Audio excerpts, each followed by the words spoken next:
You're live.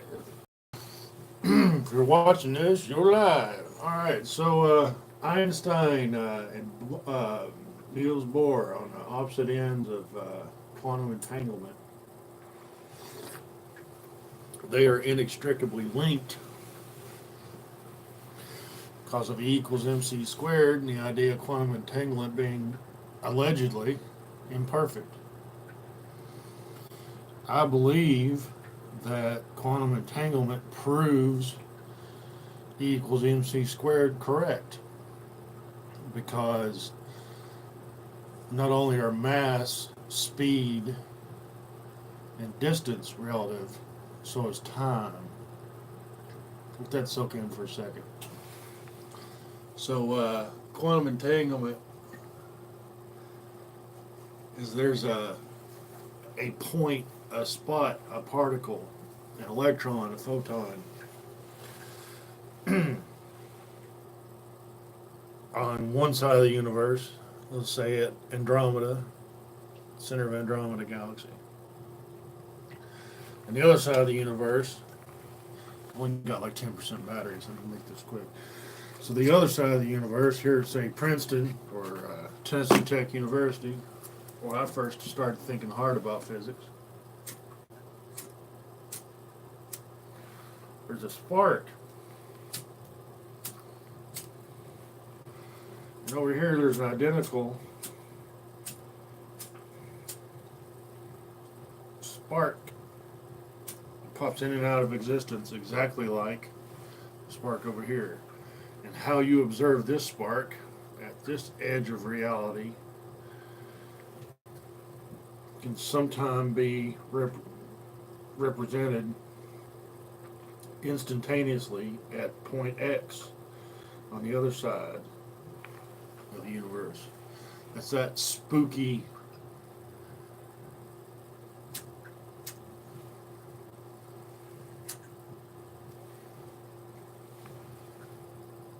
activity at a distance, spooky behavior. Einstein couldn't stand it. I think it's actually the unified field theory. So, time is also fluid. E equals mc squared, what's not explicitly in that equation, but is assumed in the speed of light. And indeed, the measurement of energy, the measurement of mass, and the measurement of the speed of light can vary over time. You say, what? So, light bends through space around gravity. With gravity lensing, we're able to see galaxies distorted that are behind other galaxies because the gravity curves the light around. Because space itself is curved by gravity, or the curve of space causes gravity, depending on how you want to rotate that figure around.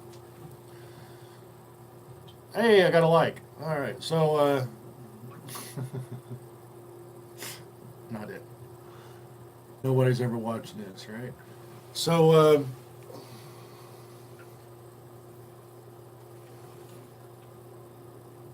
you're measuring the speed of light as an ultimate speed, and nothing allegedly can go past that. What if? So the speed of light is determined to be 3 million, billion, whatever, 3 million kilometers per second, or whatever the hell it is. And I say that on purpose because per second is the problem. Is that time divides velocity. I'm getting a low battery warning. So time, so light goes from me to you, whatever, in X amount of time. Well, what if, as you approach the speed of light, time changes? Or what if you change time as your parameter in the first place? who's to say that our observation is what changes it?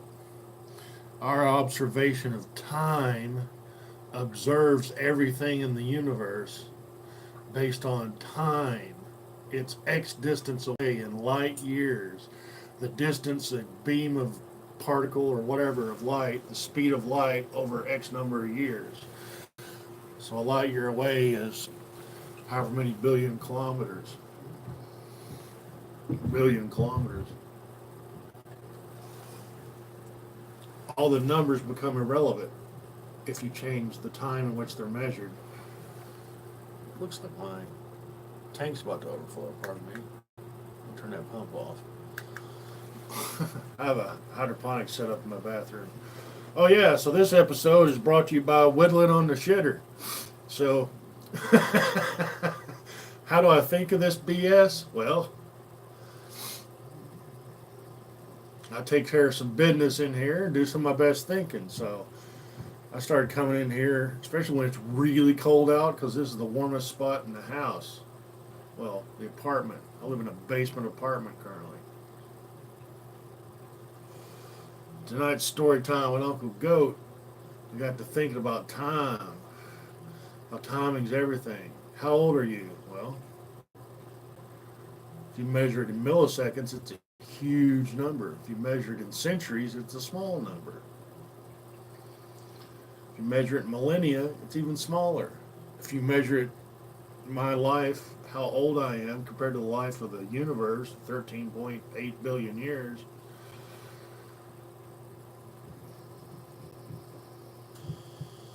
I'm an embryo. I'm the glint in the eye of God as far as time goes. I'm just barely even here now, let alone old, which I feel. So, the early universe, right after the Big Bang, the universe expanded so quickly, according to the mathematics, the best we can model it, that something was breaking the speed of light. Well, I don't think it was. I believe, I'm adjusting my angle here. I believe that the early universe, that was the siphon on my drain on my hydroponic setup, that the beginning of the universe the expansion did not violate the speed of light. It expanded so fast, space was not even set yet. So time relative to expanding space was slowed down. So that from our observation point, 13 point whatever billion years in the future, it would appear that this expanding universe was twisting and warping time and space itself and actually forming it in the explosion of the Big Bang. And that this chewing gum expanding universe rubber sheet determines the measurement by which we can see time as portrayed in the speed of light. So we observed it and we changed it. We made it a definite thing. Until we observe it, there is no speed of light. There is the time, the space, the various points in the universe. There's distance, there's mass, there's energy. Until we measure any one of those, they're all in a quantum flux, rubber taffy state of clouds, of a waveform. String theory itself is that this movement of space-time creates a region in space with certain characteristics. In the case of an electron, it's just a vibrating region of space that forms a negative charge. And within that region, there are other strings that are vibrating, forming the various quarks and itty bits that come together to make an electron. So not only is the electron fuzzy in waveform until observed as a point, as a particle,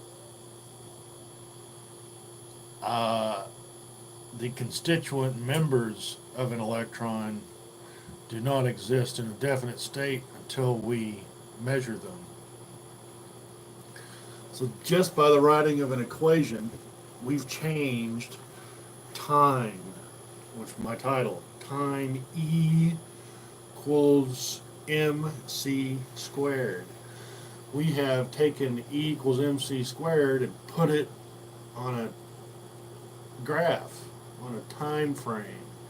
We've got this equation moving through time, and it varies based on the speed at which an object, a quantum state, a vibration, a string moves through time. So we have defined it, and I believe that puts together Einstein's theory of general relativity and puts it in the unified field theory with quantum mechanics. That this quantum effect of time, when you have an object here and an object here and an object here, both out of view, and yet they communicate.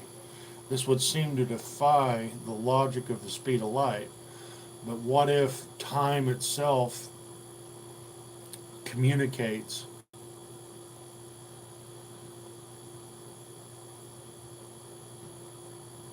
Let's just stop there for a second. There's a thing called history. So we're looking back in time at events that were recorded. If it didn't get recorded, did it actually happen? And the person recording it affects history. The winners write history, allegedly. Well, the losers write it too. It's just that a lot of the losers' observations are destroyed, and that information is lost back into a quantum state where it could be anything. So if we could go back in time, we can know the alleged truth, but all we have are the observances of human beings and their consciousness looking at time, looking at human events, how long it took for X to go to Y. This, I do believe, is the basics of the light wave particle theory, the speed of light, the nature of time, and the entanglement not only of two particles, but of every measurable quantity in the universe. If we can measure it, it can be quantumly informed by another measurement that will be the same.